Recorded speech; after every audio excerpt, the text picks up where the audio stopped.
अस्सलाम वालेकुम नाजरीन, आप देख रहे हैं जोत न्यूज़ और मैं हूं MLR डेली इशूज के साथ। नाजरीन, इमरान खान साहब के हवाले से कई सारी ऑडियोज वीडियोस आ रही हैं और कई सारे राज फाश हो रहे हैं। कई सारे राजों से पर्दा उठ रहा है। आहिस्ता आहिस्ता वक्तन फवक्तन ये जो राज हैं वो खुलते जाएंगे और मजीद आगे कई राज और भी खुलेंगे। कुछ इमरान खान साहब खुद खोलेंगे, कुछ सहाफी खोलेंगे और कुछ इमरान खान साहब के जो रफका हैं वो खोलेंगे और कुछ इस्टेब्लिशमेंट के लोगों की जानिब से कुछ राजों से पर्दा उठाया जाएगा।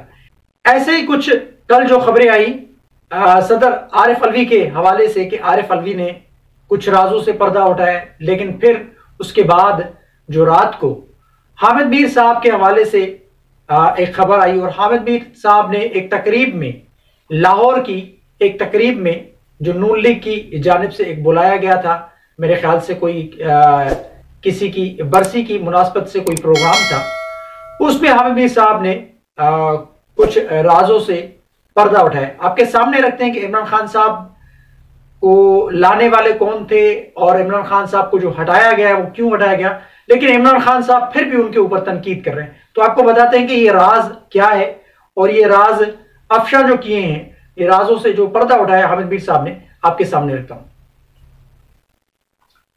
2018 के इलेक्शन से कबल वैसे तो इमरान खान साहब के प्रोजेक्ट के ऊपर 2011 में ही काम स्टार्ट हो चुका था। मैं अपने पहले वाले व्लॉग में बोलता हुआ आया हूं और कई सारे लोग इमरान खान साहब के मुतल्लिक काफी सारी चीजें बता चुके हैं और काफी सारे राज वो जो है फाश कर चुके हैं, उन राजों से पर्दा हटा चुके हैं और खबरें लोगों ने जो दी उनकी आहिस्ता आहिस्ता उनकी तस्दीक हो रही है। क्योंकि इमरान खान साहब को जो लाने के हवाले से जो प्रोजेक्ट, जैसा कि मैंने कहा कि 2011 को स्टार्ट किया गया, वो साबिक DG ISI जो जनरल शुजा पाशा साहब थे उन्होंने स्टार्ट किया। और वो उन्होंने स्टार्ट क्यों किया, वो नवाज शरीफ के हवाले से या पीपल्स पार्टी के माबेन एक मामला चल रहे थे। तो अशफाक परवेज कयानी साहब उस वक्त जनरल थे, तो अशफाक परवेज कयानी साहब को जनरल शुजा पाशा ने एक ये तजवीज दी थी कि आप इमरान खान साहब को क्यों नहीं देखते। फिर उनकी मुलाकात हुई, उस मुलाकात के बाद इस प्रोजेक्ट के ऊपर एक काम शुरू हुआ 2011 से। यानी 2018 में भी इमरान खान साहब को इस्टेब्लिशमेंट की जानिब से वजीर आजम नहीं बनाया जाना था। उसकी कई सारी वजूहात थी, क्योंकि इमरान खान साहब पे अभी उन्होंने काम स्टार्ट किया था। दूसरा ये कि नवाज शरीफ को उन्होंने हिट करना था, मियां नवाज शरीफ साहब को उन्होंने हिट करके उनकी जगह पे लाना था दरअसल मियां शहबाज शरीफ साहब को, जो आज पाकिस्तान के वजीर आजम है। और ये वजीर आजम भी कैसे बने, ये भी लंबी चौड़ी एक दास्तान है, लंबी चौड़ी एक कहानी है। लेकिन आते हैं मुद्दे पे कि मियां शहबाज शरीफ साहब को उन्होंने वजीर आजम बनाना था। अब ये जो हामिद मीर साहब ने एक राज से पर्दा उठाया है, वैसे तो राज कई सारे हैं, जैसा कि मैंने कहा कि अभी मजीद और कई सारे राजों से पर्दा हटेगा, आगे आगे देखिए होता है क्या। तो उनमें से एक राज से पर्दा हामिद मीर साहब ने हटाया कि 2018 के इलेक्शन से कबल एक 3 जर्नलों की मीटिंग हुई। वो 3 जर्नल्स में कौन कौन से जर्नल शामिल थे उनके उन्होंने नाम बताए हैं और शहबाज शरीफ के मुतल्लिक उन्होंने बताया कि शहबाज शरीफ ने कोई स्टैंड लिया उस चीज पे। अब वो 3 जर्नल जो थे उनमें थे साबिक आर्मी चीफ जो है हमारे, जो अभी बहुत सारी खबरों में चल रहे हैं, खास करके इमरान खान साहब के हवाले से उनका बड़ा नाम चल रहा है, जो ताजे ताजे अभी रिटायर हुए हैं, साबिक army chief general Qamar Javed Bajwa और साबिक DG ISI general Faiz Hamid और लेफ्टिनेंट जनरल नवीद मुख्तार उसमें शामिल थे।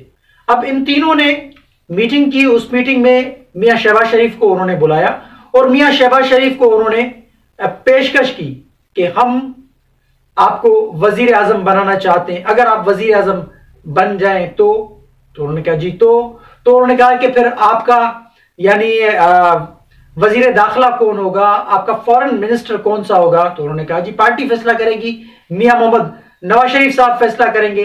तो उन्होंने कहा कि अगर हम आपको बोले कि आप नवाज शरीफ साहब से कोई मशवरा किए बगैर ही सारे काम करें, तो उन्होंने कहा जी ऐसा मुमकिन नहीं है कि मैं अपनी पार्टी के खिलाफ या मियां मोहम्मद नवाज शरीफ साहब के खिलाफ जा सकूं, ऐसा मुमकिन ही नहीं है।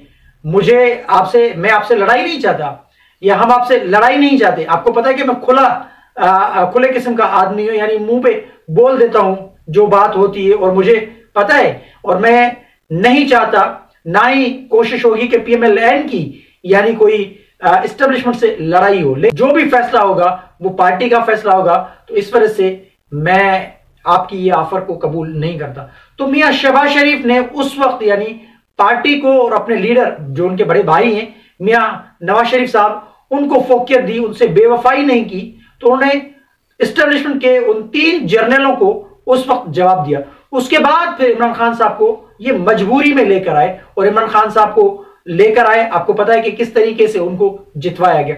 अब इमरान खान साहब कह रहे हैं कि जी बाजवा साहब ने ये सारा कुछ किया, बाजवा साहब की वजह से मैं काम नहीं कर सका, और बाजवा साहब की वजह से नेब यानी उनके अख्तियार में थी, तो मैंने कुछ भी नहीं किया। ये सारा कुछ दरअसल किया बाजवा साहब ने।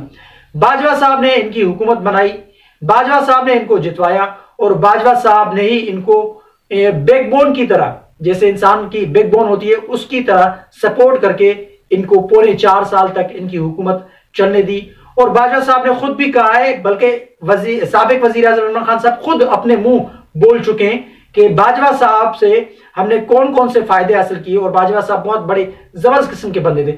अब जब वो रिटायर हो गए तो उसके बाद उनके ऊपर हमले आवर हो रहे हैं, और इमरान खान साहब कह रहे हैं कि जी हमने कुछ नहीं किया। अब इमरान खान साहब की जो गलतियां हैं, एक इकरारुल हुसैन साहब की उन्होंने इकरारुल हसन साहब की एक ट्वीट है, ये आपकी स्क्रीन पे चल रही है, उन्होंने सवाल उठाया था इस चीज पे कि जी इमरान खान साहब तो कह रहे हैं कि जी मैंने कुछ नहीं किया, तो क्या जस्टिस काजी फायज ईसा का रेफरेंस भेजना भी वो भी गलती थी? रियल एस्टेट के ऊपर एमनेस्टी स्कीम देना वो भी गलती थी? नवाज शरीफ साहब को मुल्क से बाहर भेजना वो भी गलती थी? जनरल बाजवा को एक्सटेंशन देना वो भी गलती थी? और मुल्क में यानी ताकतवर को कानून के दायराकार में ना ला सकना ये भी गलती थी। तो उन्होंने कहा कि क्या इमरान खान साहब ने हुकूमत जो की थी वो हुकूमत की थी या गलती की थी? मेरे ख्याल से इमरान खान साहब ने गलती नहीं, ये बहुत बड़े ब्लंडर किए हैं खान साहब ने बहुत बड़े ब्लंडर किए। उन ब्लंडरों की वजह से खान साहब आज बाहर है।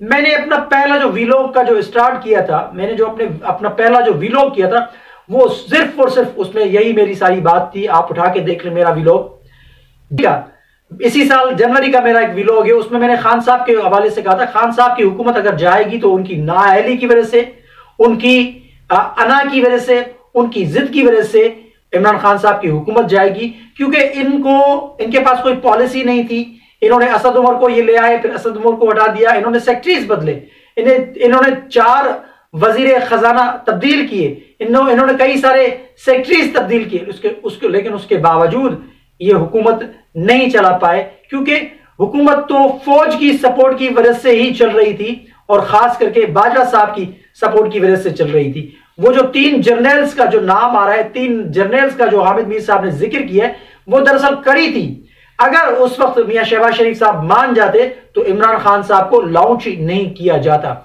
लेकिन मियां शहबाज शरीफ साहब ने इनकार किया अपने भाई की वजह से, उनसे वफादारी की वजह से, तो फिर इमरान खान साहब को लाना एक मजबूरी हो गई, तो इमरान खान साहब को ले आए। अब इससे कबल हामिद मीर साहब से कबल जो है आरिफ अलवी साहब ने कहा है कि जी सेनेट के जो इलेक्शन हमें जितवाए वो बाजवा साहब ने जितवाए, और बाजवा साहब की वजह से ही हुकूमत हमारी कायम हुई, तो वो तस्लीम कर चुके। और ये बात अलग है कि ऐवान सदर से एक तरदीद आई है कि सदर पाकिस्तान जनाब आरिफ अलवी साहब के बयान को तोड़ मरोड़ कर मीडिया पे चलाया गया है।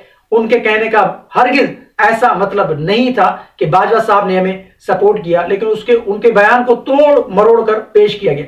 हालांकि ये बातें सारी सच्ची हैं, सारी बातें ये दुरुस्त हैं। एस्टेब्लिशमेंट की ताकत के बगैर इमरान खान साहब की हुकूमत तो आनी ही नहीं थी। तो ये जो हामिद मीर साहब ने जो राज फाश किए, या जो चले गलती से ही सही सदर पाकिस्तान आरिफ अलवी साहब से जो निकल गया उनके मुंह से, वो दरअसल सच है, और मजीद और कई सारे राज आएंगे और कई सारी ऑडियोज या वीडियोज आएंगी। ये तो काम चलता रहा है और चलता रहेगा, क्योंकि उनका काम है ब्लैकमेल करना और उनका काम है लोगों पे नजर रखना। जो बदकिस्मती के साथ ये 75 साल पाकिस्तान को हो चुके हैं, ये गंदा खेल खेला जा रहा है सियासत के अंदर।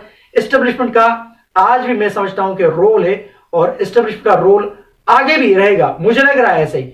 और ये जो राज हैं, मजीद राज फाश होंगे। जो हामिद मीर साहब ने राज फाश किया है, हामिद मीर साहब ने एक हकायक से पर्दा हटाया है।